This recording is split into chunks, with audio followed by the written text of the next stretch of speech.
Minute में 20 खबरें देख रहे हैं आप और मैं हूं आपके साथ मनीष शर्मा। हम अगले 20 मिनट में आपको देश और दुनिया की 20 ऐसी खबरें बताने वाले हैं जो इस वक्त न केवल सुर्खियों में है बल्कि दिलचस्प और अहम भी है। तो चलिए शुरू करते हैं 20 मिनट में 20 खबर का ये सिलसिला और सबसे पहले देखते हैं राजस्थान की कौन कौन सी खबर इस वक्त अहम है।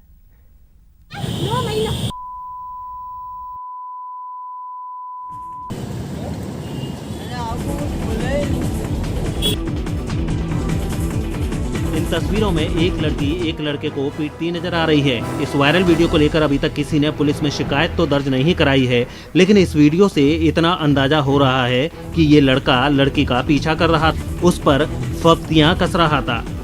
लड़के की इसी हरकत पर लड़की का गुस्सा भड़का और उसने लड़के को सरेआम पीट दिया। खास बात यह कि इस दौरान किसी ने बीच बचाव करने की कोशिश नहीं की, उल्टे इस मनचले की पिटाई का वीडियो बनाते रहे।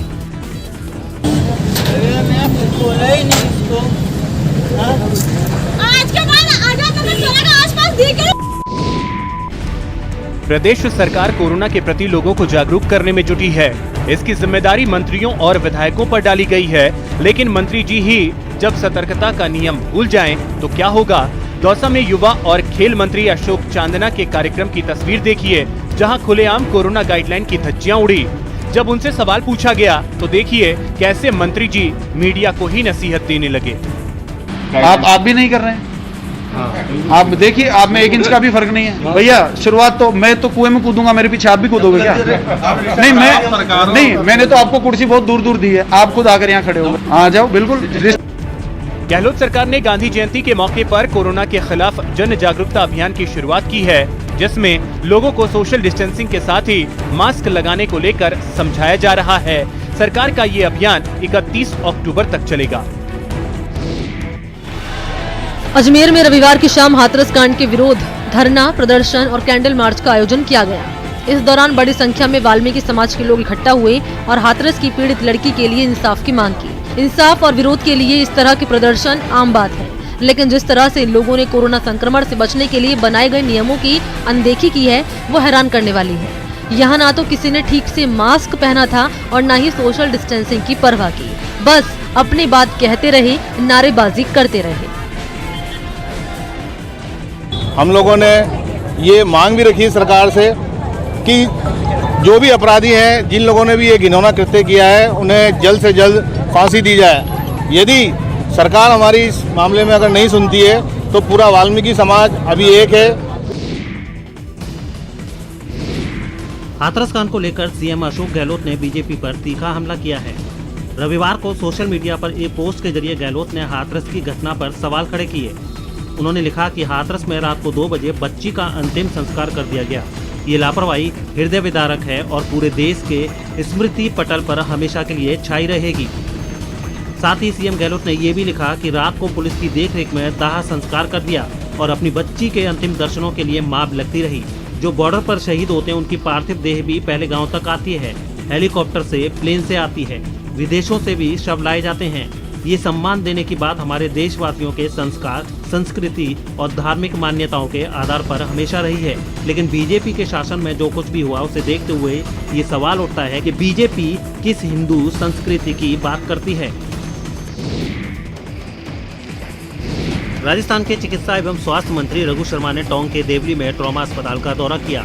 इस दौरान चिकित्सा मंत्री रघु शर्मा ने अस्पताल में मौजूद सुविधाओं का जायजा लिया, साथ ही कोरोना संक्रमित रोगियों का ट्रीटमेंट किस तरह से किया जा रहा है इसकी पूछताछ भी की।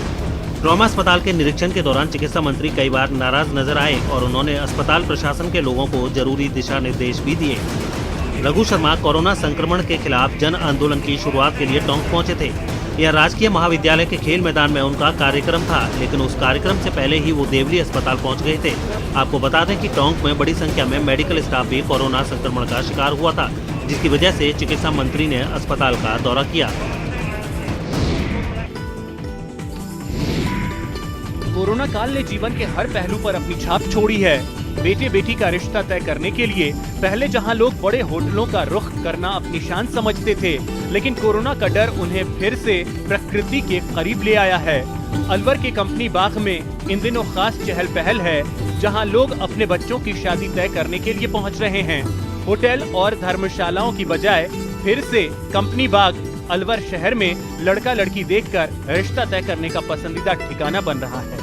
कौन लोग आते हैं? सभी आते हैं तो शहर से भी गांव से भी आते हैं। गांव के ज़्यादा आते हैं, शहर के थोड़ा सा ये है कि गांव के को होटल करो कहीं करो, यहाँ आराम से आजकल घरों में किसी के जाने नहीं बजाय बढ़ती महंगाई और संक्रमण की आशंका कंपनी बाग को उसके पुराने दिन लौटा रहे हैं, जब उसके आंगन में बैठकर अभिभावक अपनी औलाद की शादी तय करते थे।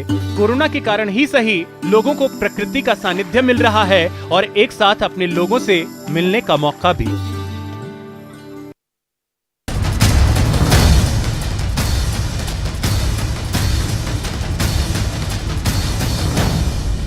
जयपुर शहर से निकलने वाला सीवरेज का गंदा पानी अब पूरी तरह ट्रीट होगा, उसके बाद ही आगे छोड़ा जाएगा। इसके लिए दहलावासा में नए एनजीटी नॉर्म्स के मुताबिक 90 MLD का नया सीवरेज प्लांट लगाने का काम शुरू कर दिया गया है।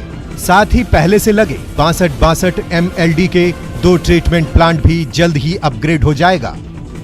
अभी जो हमारी स्थिति है उसमें लगभग हम ये कह सकते हैं कि 40% के आसपास ही जो हमारा सीवरेज है वो अंडर ट्रीट होकर के और जा पाता है। इसके लगने के बाद में एक तो जो वर्तमान प्लांट है वो चूंकि एनजीटी ने कुछ नॉर्म्स में वर्तमान परिस्थिति में परिवर्तन कर दिया है। करीब 215 MLD के ट्रीटमेंट प्लांट को लगाने और अपग्रेड करने में करीब 289 करोड़ रुपए की लागत आएगी। ट्रीटमेंट प्लांट का काम 2.5 साल में पूरा करेगी। ट्रीटमेंट प्लांट का काम पूरा होने के बाद 6000 MQ बायोगैस का उत्पादन होगा।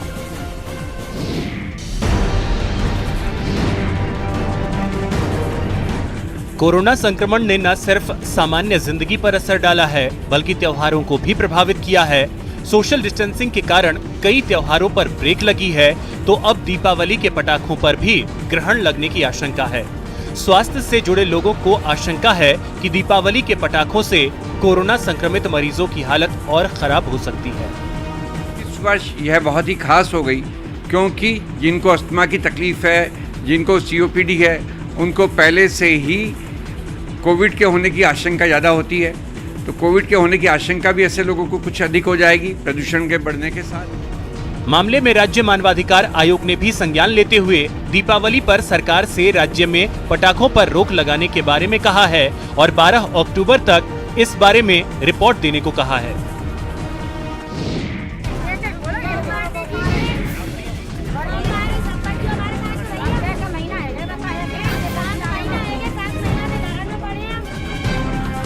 डीग कस्बे में प्रशासन के खिलाफ प्रदर्शन करने वाले ये दिहाड़ी मजदूर हैं, जो इस बात से नाराज हैं कि नगर पालिका के अधिशासी अभियंता के आदेश पर सोमवार को लगने वाले साप्ताहिक बाजार पर रोक लगा दी गई है। इन मजदूरों का कहना है कि अगर हाट बाजार नहीं लगेंगे तो उन्हें काम कहाँ मिलेगा। कोरोना संकट की वजह से पिछले 8 महीने से उन्हें मजदूरी नहीं मिल रही। ऐसे में अगर रोजगार का ये मौका भी छिन गया तो वो भूखे मर जाएंगे। 8 महीने हो गए बैठे बैठे, हम कहाँ तक बैठे रहे हम। 8 महीने चालू किया जाए और हमको जो रोजगार है वो दिया जाए। क्या हम सोशल डिस्टेंसिंग का पालन करेंगे, सैनिटाइजर भी रखेंगे। हम लोगों ने 10,000 20,000 के लोन ले रखे हैं, ग्रुप लोन ले रखे हैं, इनको हम कहाँ से भरें। कोई भिंडी बेच रहा है, कोई पालक बेच रहा है। आजकल स्थिति ऐसी खराब है कि बिना भुखमरी के मरने के कगार पे, बच्चों कहाँ से पाले। तो चलिए 20 मिनट में 20 खबर में राजस्थान की खबरों के बाद अब बात करते हैं देश भर की कुछ अहम खबरों की। पश्चिम बंगाल की उत्तर 24 परगना जिले में बीजेपी नेता मनीष शुक्ला की गोली मारकर हत्या कर दी गई। मनीष की हत्या के बाद बीजेपी कार्यकर्ताओं में गुस्सा है। मनीष शुक्ला की रविवार शाम उस वक्त हत्या कर दी गई जब वो पार्टी ऑफिस जा रहे थे। हैरानी की बात ये कि मनीष को टीटागढ़ पुलिस स्टेशन के पास गोली मारी गई थी, जहां से उन्हें अपोलो अस्पताल ले जाया गया और इलाज के दौरान उन्होंने दम तोड़ दिया। बीजेपी नेता की हत्या की खबर मिलते ही सैकड़ों की तादाद में बीजेपी कार्यकर्ता सड़कों पर उतर आए और ममता सरकार के साथ साथ पश्चिम बंगाल पुलिस के खिलाफ जमकर नारेबाजी की। पश्चिम बंगाल बीजेपी ने शुक्ला की हत्या के लिए टीएमसी को जिम्मेदार ठहराते हुए सीबीआई जांच की मांग की। उत्तराखंड में पर्यटक स्थल खोले जाने के बाद से गंगोत्री धाम में भी लगातार श्रद्धालुओं की संख्या बढ़ती जा रही है। अब मंदिर परिसर से लेकर गंगा घाटों पर श्रद्धालुओं की तादाद देखी जाने लगी है। श्रद्धालुओं को भी लंबे समय से मंदिर खुलने का इंतजार था। गंगोत्री धाम में सुबह और शाम की आरती में श्रद्धालु पुण्य अर्जित कर रहे हैं। बहुत अच्छा लग रहा है यहाँ पे आके। हम जब यहाँ पे सुबह सुबह हम मंदिर में आए तो ये सनराइज का जो हमें यहाँ पे सीन मिला वो बहुत अच्छा था। तो धन्यवाद देना चाहूँगा मैं उत्तराखंड सरकार का, जिन्होंने अब जो है यात्रा खोल दी है और पर्यटक यहाँ पे आएंगे। कोरोना काल के बाद काफ़ी समय तक जो है बंद रहा और अब खुलने के बाद बहुत ही अच्छे से दर्शन हो पा रहे हैं मंदिर के। हमने बहुत ही अच्छी तरह से दर्शन किए। गंगोत्री धाम में श्रद्धालुओं के आने से अब व्यापारियों के चेहरे पर भी रौनक लौट आई है। पिछले लंबे समय से दुकानें और होटल के बंद होने से व्यापारी भी निराश थे। चीन ने चेतावनी जारी करते हुए बताया कि कोरोना की दूसरी लहर अमेरिका, ब्रिटेन और भारत में कहर बरपा सकती है। ब्रिटेन की वेबसाइट express.co.uk की रिपोर्ट के मुताबिक चीन ने चेतावनी दी है कि सर्दियों में तापमान गिरने के साथ कोरोना की दूसरी लहर घातक साबित हो सकती है। चीन के सरकारी अखबार ग्लोबल टाइम्स ने अमेरिका, ब्रिटेन और भारत को कोरोना की दूसरी लहर से सबसे ज्यादा खतरा बताया है। ये तीनों देश कोरोना की सबसे ज्यादा मार झेल रहे हैं और इन देशों में कोरोना से मौतों का आंकड़ा भी सबसे ज्यादा है। लेकिन अब चीन के सरकारी ग्लोबल टाइम्स ने दावा किया है कि कोरोना की दूसरी लहर इन देशों के लिए खतरनाक बन सकती है। दुनिया में कोरोना का पहला मामला चीन के वुहान में पिछले साल दिसंबर में आया था, जिसके बाद इसने दुनिया भर के कई देशों को अपनी चपेट में ले लिया और अब इसकी दूसरी लहर का भी अनुमान लगाया जा रहा है। बढ़ते आगे, अब बात करते हैं सबसे आखिर में कुछ अंतर्राष्ट्रीय खबरों की। कोरोना वायरस से जूझ रहे अमेरिकी राष्ट्रपति डोनाल्ड ट्रंप रविवार शाम अचानक अपने हॉस्पिटल वॉल्टर रीड से बाहर निकल आए और वहां पहले से मौजूद प्रशंसकों का अभिवादन स्वीकार किया।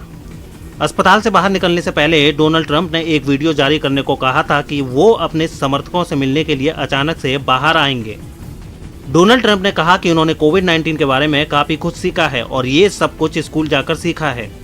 माना जा रहा है कि डोनाल्ड ट्रंप अपनी सेहत में हो रहे सुधार को दिखाने अस्पताल से बाहर आए थे। ट्रंप के ऐसा करने से विपक्षी हैरान हो गए और उन्हें लग रहा है कि ट्रंप का ये दांव कहीं राष्ट्रपति चुनाव में उन पर भारी न पड़ जाए। हालांकि ट्रंप के इस कदम की अमेरिकी डॉक्टरों ने आलोचना की है और कहा है कि प्रेसिडेंट को ऐसा करने से बचना चाहिए था।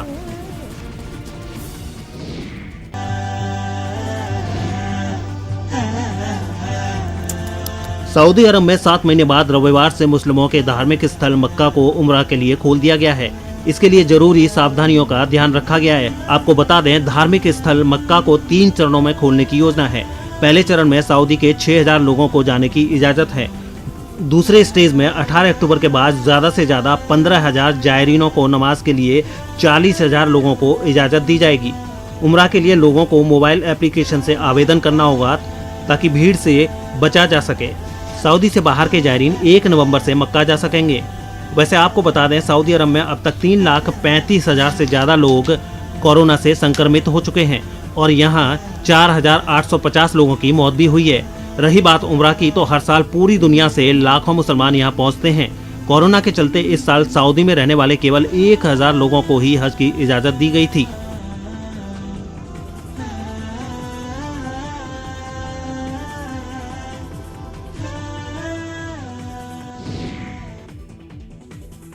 अमेरिका के फ्लोरिडा से डरा देने वाला एक वीडियो सामने आया है, जिसमें 2 बदमाश हथियार के दम पर एक आदमी से उसकी मर्सिडीज चुराते हुए दिखाई दिए। वो आदमी किसी काम से बाहर जा रहा था और पार्किंग में पहुंचकर वो मर्सिडीज में बैठा ही था कि पीछे से आए 2 बदमाशों ने उसे घेर लिया और उसकी गाड़ी चुराकर वहां से फरार हो गए। चोरी की पूरी वारदात मकान में लगे सीसीटीवी में कैद हो गई, जिसकी फुटेज में साफ दिखा कि जैसे ही वो आदमी मर्सिडीज में बैठा, तभी 2 बदमाश वहां भागते हुए पहुंचे। एक ने गाड़ी का दरवाजा खोलकर उसे बाहर निकाला, तो दूसरे ने पिस्तौल के दम पर उसे जमीन पर बैठने की धमकी दी। उस आदमी ने भी अपनी जान बचाने के लिए बगावत नहीं की। जिस बदमाश के हाथ में पिस्तौल थी, उसने मर्सिडीज मालिक के सिर पर वार भी किया। इस बीच पहला बदमाश मर्सिडीज में बैठ गया और उसे पार्किंग से बाहर निकालता दिखाई दिया। मर्सिडीज चोरी करने के दौरान दूसरा बदमाश उसके मालिक को बंदूक दिखाकर लगातार डराता रहा। कोरोना संकट के बीच ब्राजील के मनौस में लोगों के लिए शर्तों के साथ ओपेरा हाउस खुल गए। महामारी की वजह से वहां ओपेरा हाउस पर पिछले 6 महीनों से रोक लगी, जिसमें छूट मिलते ही महीनों से घरों में कैद लोग अपना पसंदीदा संगीत सुनने ओपेरा हाउस पहुंच गए। सामने आई कुछ तस्वीरों में मनौस शहर में बने एक खूबसूरत ओपेरा हाउस के बाहर कई लोग कतारों में खड़े होकर अपनी बारी का इंतजार करते दिखे और अंदर पहुंचने के बाद जैसे ही कार्यक्रम शुरू हुआ, लोग उस संगीत में पूरी तरह डूब गए। हालांकि कोरोना के खतरे को देखते हुए वहां क्षमता के सिर्फ 50% लोगों को ही आने की मंजूरी दी गई। एहतियात के तौर पर उन्हें एक दूसरे से कुछ दूरी पर ही बिठाया गया। De 344 lugares nós temos disponíveis durante os espetáculos. इतना ही नहीं, ओपेरा हाउस के कर्मचारी वहां पहुंचे हर व्यक्ति के शरीर का तापमान मापते दिखे और सैनिटाइजर से उनके हाथ भी साफ करवाते दिखे।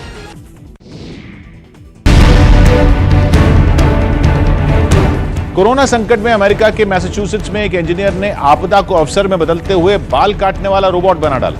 इंजीनियर ने ऐसा कमाल किया जिससे न तो सैलून जाने का झंझट रहा और न ही घर से बाहर निकलकर कोरोना की चपेट में आने का खतरा। और कैंची थामे उसके बनाए रोबोट ने जैसे ही काम शुरू किया तो उसके हाथ किसी हेयर स्टाइलिस्ट की तरह चलते दिखे। हैरानी की बात यह है कि बाल काटने वाला रोबोट सिर्फ काम ही नहीं बल्कि मन बहलाने के लिए बातें भी कर सकता है। यानी आदमी को ऐसा लगे जैसे वो वाकई सैलून में किसी स्टाइलिस्ट से ही बाल कटवा रहा हो। So how about that weather? I don't know. अच्छे हॉस्पिटल में कुछ दिन इलाज मतलब लाखों का बिल।